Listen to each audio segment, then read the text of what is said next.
Good morning, good morning, good morning. So ngayon, alam nyo na kung saan tayo pupunta ngayon. So yun, kung hindi pa nakakalam, so pupunta lang naman tayo dun sa Carpa. Dahil nga, magpapaindik tayo sa anti-rabies mga idol. So dahil nakahapon, so may kapong kasi kami sa kahapon sa San Mateo Rizal. So hindi natin naman maiwasan na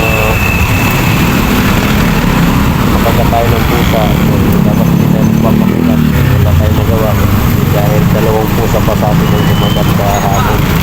So yun na. So ngayong araw na ito, magpapaindik muna ako dahil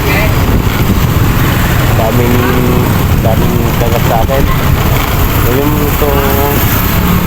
yung pala yung namin kahapon, okay naman, successful naman lahat. So wala naman lahat, wala namang materiya. So yun na, yung problema lang dahil pinagat na tayo ng pusa. So pupuntahan ulit tayo sa Carpa ngayon, mapapaindik na tayo mga idol. Dahil kailangan din tayo magpaindik kasi marami talaga, sobrang dami talaga lugar. So yung kinagat ka nung kasi binaumpa, yun ang masakit mga idol. Yung ramdam talaga sa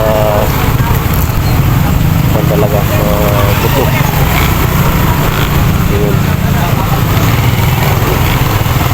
Kaya ko sana magpakagat kaso wala. So nandito na pala tayo sa bayan ng Baliwag. So yun, bayan ng Baliwag. So ganito na yung namin dito sa bayan ng Baliwag. So meron yung ginagawa nilang malaking kalingkida yun. So hindi pa nagatapos. So hindi ko lang alam kung kailan yun matatapos, pero ginagawa naman nila yung ngayon naman.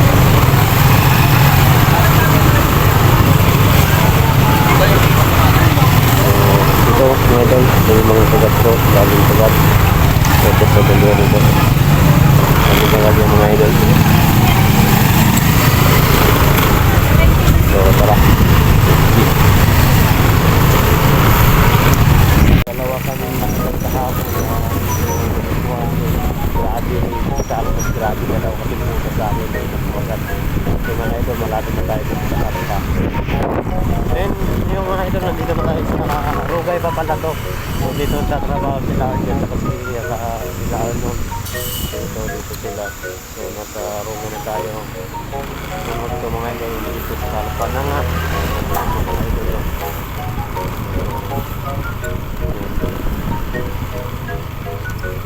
So mga idol yun. Sa Carpa. So pasok na tayo dito.